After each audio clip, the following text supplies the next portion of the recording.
Hello मेरे प्यारे बच्चों, आप लोगों का 3 अगस्त को मंथली टेस्ट होने वाला कक्षा 9वीं का। तो चलिए हम लोग विज्ञान का प्रश्न देख लेते हैं जो आपके एग्जाम में पूछा जाएगा। सबसे महत्वपूर्ण क्वेश्चन है आपको इसमें से एग्जाम में देखने को मिलेंगे। और हाँ, अगर हमारे चैनल पर पहली बार आए तो सब्सक्राइब जरूर कर लीजिए आगे का हर एक वीडियो पाने के लिए।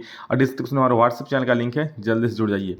चलिए इस फटाफट से हम लोग प्रश्न को देखते हैं। 3 अगस्त को आप लोगों का होने वाला है साइंस, सोशल साइंस और हिंदी का। ठीक है, तो हम लोग साइंस बता रहे हैं। अगर इसमें ज़्यादा बच्चों को बताओगे तो हम सोशल साइंस और हिंदी का भी बता देंगे। चलिए देखते हैं क्वेश्चंस को। तो प्यारे बच्चों, सबसे पहला जो प्रश्न है आप लोगों का कि ऑक्सीजन का परमाणु द्रव्यमान क्या है। देखिए आप लोगों का जितने सारे चैप्टर्स हैं, एक 3 चैप्टर्स से सिलेबस में जो आपके इस बार मंथली टेस्ट में आने वाले हैं ना, तो उन्हीं चैप्टर्स के ही क्वेश्चन मैं बता रहा हूँ। और यही क्वेश्चन आपको इसी प्रकार से क्वेश्चन आपको एग्जाम में देखने को मिलेंगे, है ना। इसमें से बहुत सारे क्वेश्चन आपको एग्जाम में देखने को मिल जाएंगे। मैं ऑब्जेक्टिव के बाद सब्जेक्टिव भी लाया हूँ जो आपको लास्ट में देखेगा। देखिए ऑक्सीजन का परमाणु द्रव्यमान क्या होता है। ऑक्सीजन का परमाणु द्रव्यमान होता है बेटा, आप लोगों को बता दूं, ये होता है 16 U। ठीक है, तो ऑप्शन नंबर बी याद रखिएगा। ऑक्सीजन का होता है 16, है ना। यू यानी उसका जो यूनिट होता है। ठीक है, नेक्स्ट क्वेश्चन, अगर हाँ ऑक्सीजन का परमाणु संख्या पूछे तो 8 होता है। ठीक है, और द्रव्यमान उसका डबल 16 हो जाता है। O2 का आणविक द्रव्यमान, अब देखिए यहाँ पर 2 ठो ऑक्सीजन, O2 हो गया ना, यानी 2 ठो है। मैंने क्या कहा कि एक ऑक्सीजन का अगर परमाणु द्रव्यमान पूछे तो 16 हो जाएगा, लेकिन मेरे भाई यहाँ पर 2 को दिया हुआ है, तो 16 दूनी कितना हो जाएगा, 32 हो जाएगा। समझ गए, तो 32 यानी ऑप्शन नंबर ए बिल्कुल सही जवाब हो जाएगा।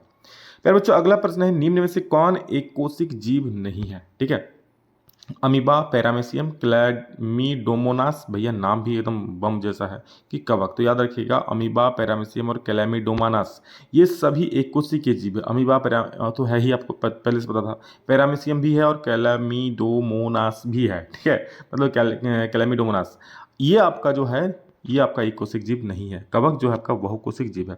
अच्छा, आपको पता है कवक मतलब क्या होता है। बरसात के सीजन हो और कवक का मतलब ना पता हो, बताइए कमेंट में कवक मतलब क्या होता है ना। हम लोग खाते हैं ढूंढ ढूंढ के जंगल से। बताओ आप लोग अपनी भाषा में क्या बोलते हो, कमेंट करके सारे बच्चे बोलने में सुनूंगा। ठीक है, देखो ऐसे जीवों को जिनमें केंद्रक झिल्ली नहीं पाई जाती है क्या कहते हैं। देखो यूकैरियोट, प्रोकैरियोट, बहुकोशिकीय क्या गुणित जीव। तो देखिए जिसमें केंद्रक झिल्ली नहीं पाई जाती है ना, ऐसे जंतुओं को, है ना, ऐसे जीवों को हम लोग क्या बोलते हैं, प्रोकैरियोट बोलते हैं, प्रोकैरियोटिक कोशिका। ऑप्शन नंबर बी सही हो जाएगा।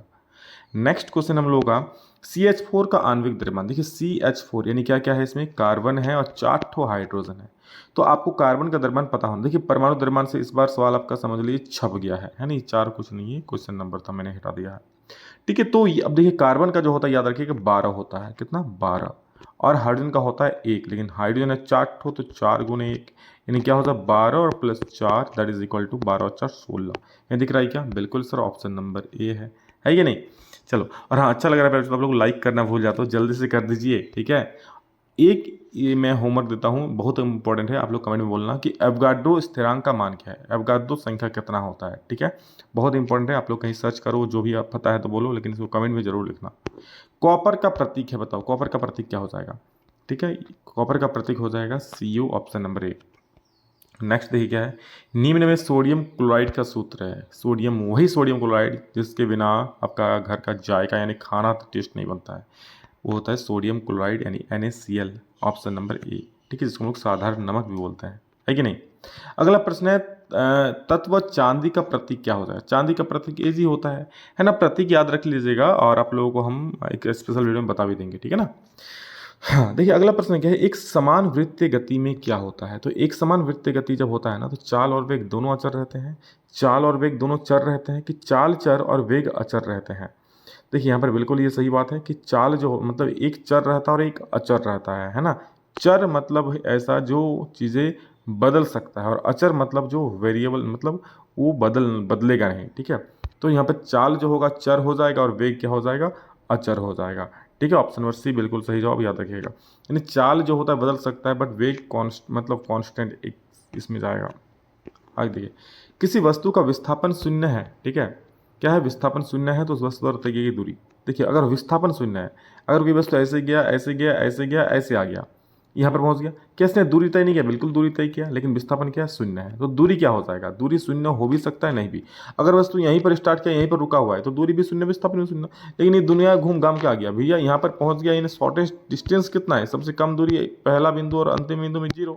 तो विस्थापन मतलब होता है शॉर्टकट रास्ता, है ना। जैसे कोई ऐसे ऐसे गया तो ये हो गया इसका विस्थापन, ही वाला दूरी। ठीक है, तो यहाँ पर क्या हो, शून्य अथवा शून्य नहीं भी हो सकता है।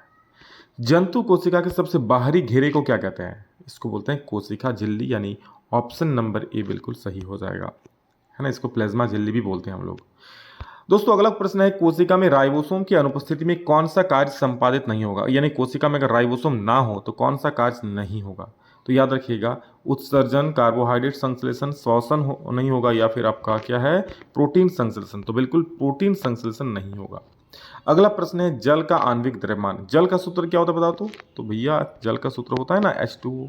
बिल्कुल H2 यानी हाइड्रोजन 2 को है। हाइड्रोजन का द्रव्यमान कितना? विकास सर अभी बोले 1, और प्लस ऑक्सीजन का द्रव्यमान होता है 16, है कि नहीं। 2 एकम 2 और प्लस 16, 16 2 हो जाएगा 18, यानी 18 आपका ये हो जाएगा सही उत्तर। ऑप्शन नंबर ए बिल्कुल सही जवाब हो जाएगा। नेक्स्ट देखिएगा, अब देखिए ये आपका जो है गति, गति चैप्टर से आपके बहुत सारे प्रश्न पूछेंगे इस बार।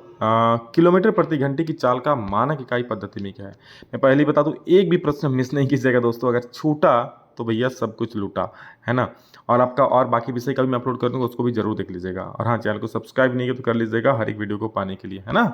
तो किलोमीटर प्रति घंटे की चाल का मानक इकाई पद्धति में क्या हो जाएगा? देखिए किलोमीटर, अगर 18 किलोमीटर को आप किस में बदलोगे?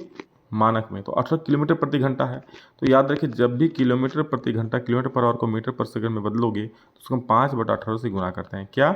अगर किलोमीटर प्रति घंटा को मीटर प्रति सेकंड में, मीटर प्रति सेकंड मानक रूप होता है ना, तो बदलेंगे तो 5/18 से गुना करेंगे, 18 18 टाइट फेस बचा क्या? 5। तो 5 के दिख रखिए ऑप्शन नंबर ए, है ना। अगला है विस्थापन की दर है। विस्थापन की दर को क्या बोलते हैं? तो विस्थापन की दर है ना, rate of change of displacement, तो ये कहलाएगा त्वरण, याद रखिएगा। विस्थापन की दर को हम लोग त्वरण बोलते हैं।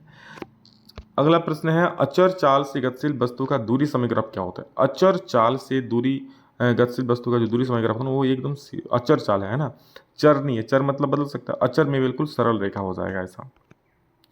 अगला प्रश्न है, किसी कार की चाल 10 सेकंड में 20 मीटर प्रति सेकंड से 50 मीटर प्रति सेकंड हो जाती है, उस कार का त्वरण कितना है? देखिए क्या बोल रहे, किसी कार का जो चाल है ना 10 सेकंड में ही 20 मीटर प्रति सेकंड से 50 मीटर प्रति सेकंड हो जा रहा है, तो त्वरण कितना हो जाएगा? तो याद रखिएगा त्वरण का फॉर्मूला होता है A=V - U/T। ये फॉर्मूला बस पॉकेट में भर के रख लीजिए, अरे नहीं भाई दिमाग में भर लीजिए, है ना। भी का फॉर्मूला क्या होता है? भी का वैल्यू कितना? 50, तो 50 माइनस यू का वैल्यू कितना? 20, तो 20 और बटा टी का मान कितना? 10। 50 में 20 गया तो हो जाएगा 30 और बटा 10, ये 0 0 टाइट है, फिर क्या आ गया? 3। तो 3 आपका बिल्कुल सही उत्तर हो जाएगा, दिख रहा है ऑप्शन नंबर बी, है ना। अगला प्रश्न है, सरल रेखा हो, ये तो चलिए थोड़ा सा टाइपिंग में मिस्टेक। अगला देखो, एक वस्तु 20 मीटर की दूरी 4 सेकंड में तय करते हैं, वस्तु की चाल क्या होगा? याद रखिए चाल का फॉर्मूला होता है, चाल बराबर हो जाएगा क्या? दूरी बटा समय। क्या? दूरी बटा समय। दूरी कितना है जी? 20। समय कितना है? 4, 4 × 20, 5 बार में, यानी 5 सेकंड इसका, 5 मीटर प्रति सेकंड इसका चाल हो जाएगा कितना? 5 मीटर पर सेकंड। एक लड़का ए से बी तक 20 मीटर प्रति मिनट के वेग से जाता है और बी से ए तक 30 मीटर प्रति मिनट के वेग से लौट आता है। इस लड़के का औसत वेग क्या होगा? जब भी आपको औसत वेग पूछेगा तो एक फॉर्मूला याद रखिएगा, अगर 2 चाल दिया हुआ है, एक को मैं V1 मानता हूँ, एक को V2 मानता हूँ, तो औसत चाल का सूत्र होता है, याद रखिएगा औसत चाल का सूत्र क्या होता है गुरुजी? तो होता है 2V1 V2, है ना, बाई V1 + V2, ये औसत चाल का सूत्र होता है, ठीक है। 2V1 का मान कितना गुरुजी? तो 20, है ना। चलो मैं सही से इसको नीचे लिखता हूँ, 2V1 का मान 20 और V2 का मान कितना? 30 बटा V1 + V2, यानी 20 + 30 कितना हो जाए? 50। 0 0 टाइट है, फिर 5 4 20, 4 बार में, 2 4 8 और 8 को 3 से गुना करो 24, 8 3 24, तो 24 मीटर पर मिनट हो जाएगा, क्योंकि मीटर पर मिनट ही है ना। तो ऑप्शन नंबर ए बिल्कुल सही जवाब हो जाएगा। अब कुछ सब्जेक्टिव है, देख लीजिए। परमाणु द्रव्यमान इकाई को परिभाषित कीजिए, क्या होता है? तो एक परमाणु इकाई द्रव्यमान वही इकाई द्रव्यमान है जो कार्बन 12 के परमाणु के द्रव्यमान के 1/12वें भाग के बराबर होता है। यानी किसी भी परमाणु का इकाई द्रव्यमान निकालोगे ना तो कार्बन 12 के 12वें भाग के बराबर होता है, याद रखिएगा। रासायनिक सूत्र से क्या समझते हो? तो यह किसी रासायनिक यौगिक के संक्षिप्त रूप में व्यक्त करने का तरीका है। जैसे सोडियम क्लोराइड मैंने बोल दिया, लेकिन मैं शॉर्ट में क्या लिखूंगा? NaCl। क्या लिखूंगा? NaCl। ये क्या संक्षिप्त रूप है ना, NaCl। अब क्या उदाहरण है, सोडियम क्लोराइड दिया, लेकिन सोडियम तथा क्लोरीन से बना होता है ना। प्लस कुछ सब्जेक्टिव क्वेश्चन दूंगा, उससे बाहर नहीं आएगा, है ना। तो चैनल पर पहली बार आए बेटा तो सब्सक्राइब जरूर कर लीजिए आगे के सारे वीडियोस पाने के लिए, और बाकी सभी दोस्तों को शेयर जरूर कर दीजिएगा, क्योंकि 8 यानी 3 अगस्त को आप लोगों का ये होने वाला है, ठीक है ना। चलिए thank you, bye bye, take care, जय हिंद, वंदे मातरम।